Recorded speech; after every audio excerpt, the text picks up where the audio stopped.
right, so we are finishing off social development. Our first little point through social development was attachment.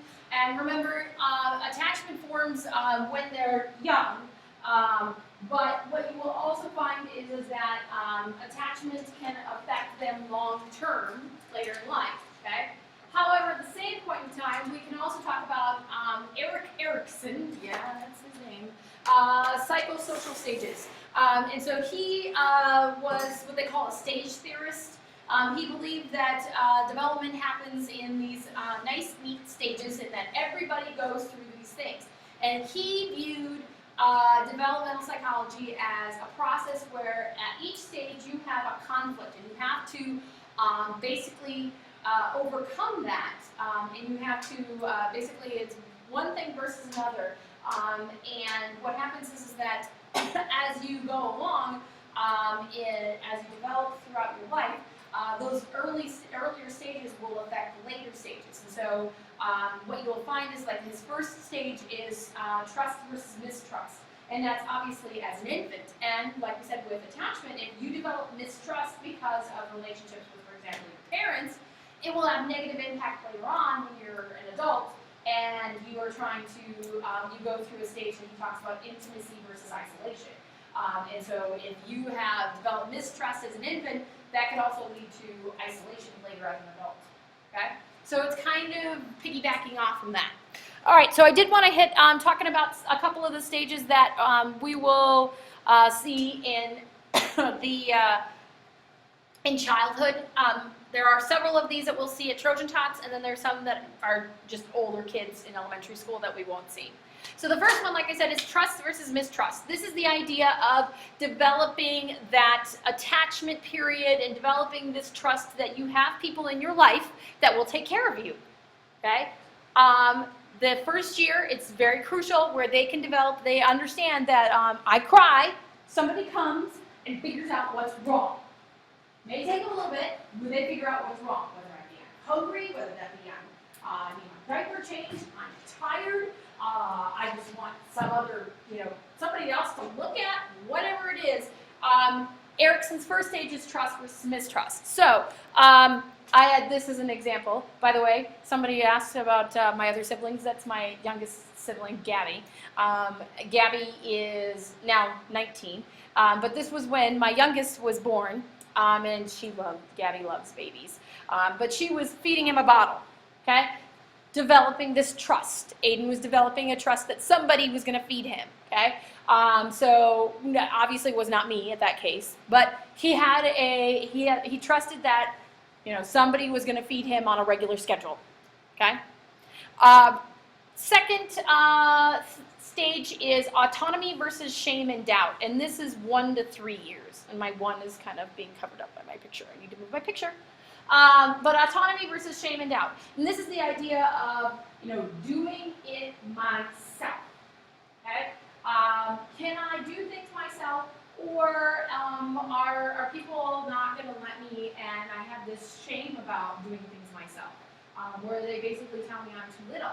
Okay, this is that 1 to 3 year old, and where you're going to get them saying, I do it, I do it, I do it, I do it, I want to do it. Okay, and it can be as simple as like washing their hands, being able to go and do a puzzle by themselves. What did you say? Plates at the dinner table. Plates at the dinner table. What? Buckle their car seat. Yep. Sometimes they will argue that, and sometimes, obviously with buckling their car seat, sometimes that's hard for them. But you can say, "Can I help you?" And usually you can kind of guide them to get them to do it. But again, the autonomy is what you want out of this stage.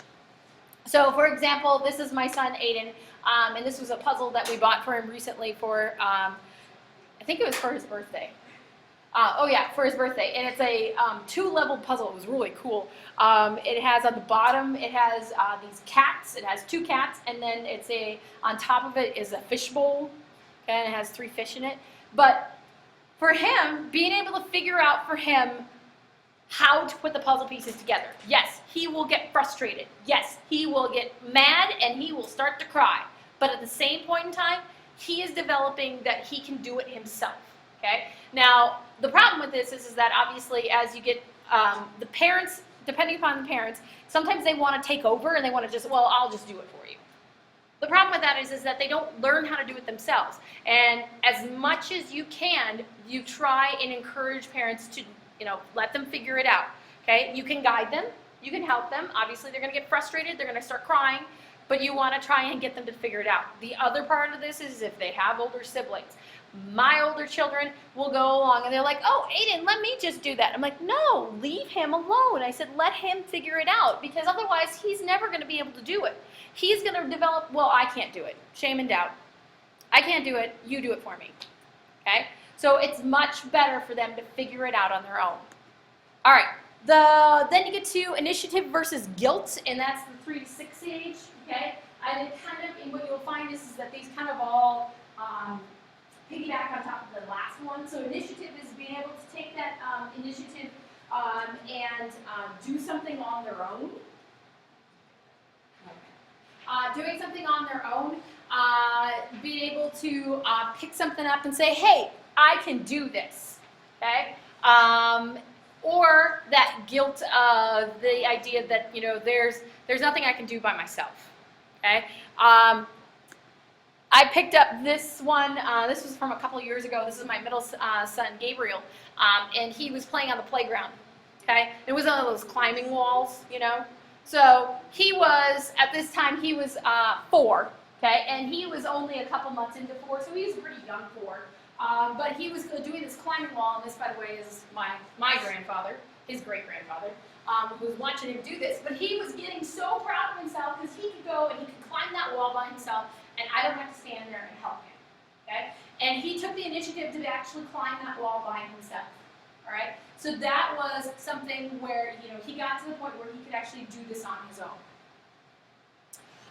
Then after that, you'll have industry versus inferiority. This is 6 years old, about puberty. Okay? The idea of industry versus inferiority is that can I accomplish things on my own? Can I achieve things on my own? Or am I inferior, meaning that I can't achieve on my own? Okay? If I put hard work into something, okay, can I go and be proud of the product that ended up in the end?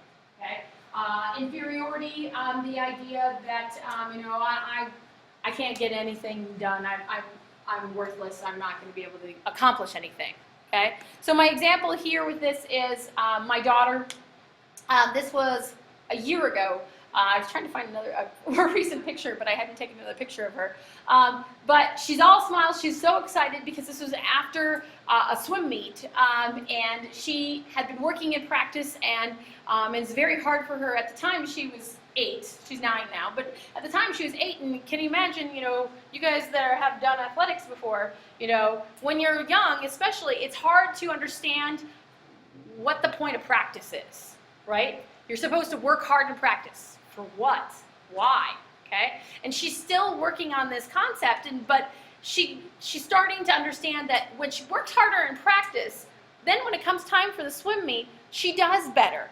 I'm like, you cut time, you will place more. So she was really excited because these are the 3 ribbons that she earned from her swim meet. And I said, see, look, you worked hard in practice, and you were able to achieve more. Okay? You actually achieved something from this. Does that make sense? Okay? So these are the first 4 stages of Erikson's social development.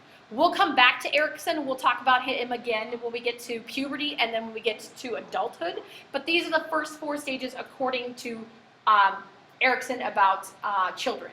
Okay? Questions about these first 4 stages?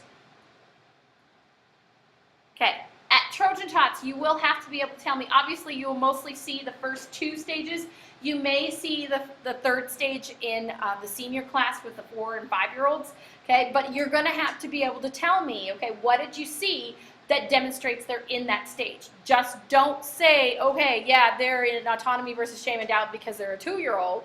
Why? What did you see that demonstrates that they are in autonomy versus shame and doubt? Okay. Yeah, I get that a lot. All right, so moving on. Here's what I wanted to do with moral development. This is, according to Lawrence Kohlberg, this is his famous scenario that he always gives out to people, and he wants people to read through this, okay? And you have to answer the first question. Should the husband have taken the drug, and why? So I want you to answer this for you personally. What do you think? And then I want you to think about, how do you think a 9-year-old would respond to this, okay? How would it be different? Okay, so I will give you some time to do that.